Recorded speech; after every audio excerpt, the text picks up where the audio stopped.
அப்பப்பா இதுக்கு மேல முடியாது, கிளம்புடா சாமி அப்படின்னு பெட்ரோலை ஊத்தி எங்க கிளம்பிட்டோம். வீட்டுல 1 வீக்கா ஒரே சண்டைங்க. சின்ன விஷயத்துல ஆரம்பிச்சு அது பெரிய விஷயமா போய் முடியுது. சரி சாமி குத்தம் ஏதோ ஆயிருக்கும்னு திருமலை கோயில் கிளம்பிட்டோம். இந்த கோயில் தென்காசி பண்புலியில இருக்கு. கார் அலோட் பண்ண 50 ருபீஸ் டோக்கன் வாங்கிக்கிட்டோம். இந்த கோயிலுக்கு படி வழியா ஷார்ட்கட்டா உள்ள போயிடலாம். அப்படி முடியாதவங்க ஓன் வெஹிக்கல்ல டோக்கன் வாங்கிக்கிட்டு மலையை சுத்தி போயிடலாம். மலையை சுத்தி போறது நல்லா த்ரில்லிங்கா இருந்தது. அதுக்கப்புறம் இந்த போர்டை பார்த்ததுக்கு அப்புறம் தான் கொஞ்சம் பயமா இருந்தது. டேஞ்சரஸ்னு போட்டிருக்காங்க. சோ நம்ம போகும்போது அந்த கோவில் நிதானமா பொறுமையா போகணும், ரொம்ப ஜாக்கிரதையா ஓட்டணும். 4 வளைவை சுத்தி வந்துட்டோம்னா கார் பார்க்கிங் வந்துரும். கார் அங்க நிப்பாட்டிட்டு நாங்க முருகரை பார்க்க கிளம்பிட்டோம். எங்க வீட்டுக்காரர் கோயிலை பார்த்ததுமே பொண்டாட்டியா கழட்டி விட்டு விறுவிறுன்னு மேல ஓடி போய் பாக்குறாரு. ஆனா முருகர் விடுவாரா? பொண்டாட்டி கூட தான் வரணும்னு சொல்லி கோயில் நடைய சாத்திட்டாரு. பாவம் மனுஷனுக்கு மூஞ்சி வாடி போச்சு. இனி 5 மணிக்கு தான் நடத்திருப்பாங்க. அது வரைக்கும் சும்மா இருக்க வேண்டாம்னு சொல்லி படி வழியா கீழே இறங்கி போய் திருப்பி படி வழியா மேலே ஏறி வந்துருவோம் அப்படின்னு முடிவெடுத்தோம். இந்த கோயில்ல 1 மணி வரைக்கும் தான் நட திறந்திருக்கும். அதுக்கப்புறம் 5 மணிக்கு தான். இந்த கோயில்ல மலைக்கு கீழேயும் அன்னதானம் போடுவாங்க, மலைக்கு மேலேயும் அன்னதானம் போடுவாங்க. ஆனா நீங்க 12 மணிக்கே வந்துடணும், அப்பதான் 1 மணிக்குள்ள சாப்பிட முடியும்.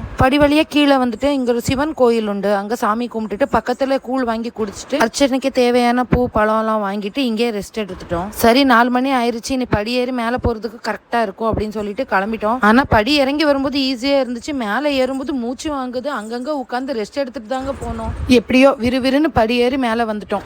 இந்த கோயில்ல இந்த மயில் வச்ச தெப்பக்குளம் ரொம்பவே அழகா இருக்கும் பார்க்க. இந்த அழகை ரசிக்கும் போது எங்க வீட்டுக்காரர் நட திறந்துட்டாங்க, ஓடியா அப்படின்னு கூப்பிட்டாங்க. ஓடி வந்து பார்த்தா வெயிட்டிங்ல நிக்க வச்சுட்டாங்க. இன்னும் 10 நிமிஷம் ஆகும்னு சொல்லிட்டாங்க. 10 நிமிஷம் கழிச்சு நட ஓபன் பண்ணிட்டாங்க. ஆனா கேமரா உள்ள அலோட் கிடையாது. அதனால நான் போனை கட் பண்ணிட்டேன். சாமியை நல்லபடியா பார்த்துட்டு கடவுளே இனிமே சண்டையே வரக்கூடாதுன்னு சொல்லி வேண்டிட்டு ஃபேமிலியா போட்டோஸ் வீடியோஸ் எடுத்துக்கிட்டோம். என்னதான் இருந்தாலும் கோயிலுக்கு வந்தாலும் கொஞ்சம் அமைதி கிடைக்குது மனசுக்கு. இந்த கோயில் எவ்வளவு அழகா அமைதியா இருக்குன்னு ஒரு டைம் இந்த கோயில் வந்து விசிட் பண்ணி பாருங்க. கண்டிப்பா உங்களுக்கு எல்லாருக்கும் பிடிக்கும். எல்லாமே நல்லபடியா முடிஞ்சு நாங்க வீட்டுக்கு கிளம்பிட்டோம். உங்க ஊர்லயும் இதே மாதிரி கோயில் இங்க இருந்தா கமெண்ட் பண்ணுங்க. Tata, bye bye.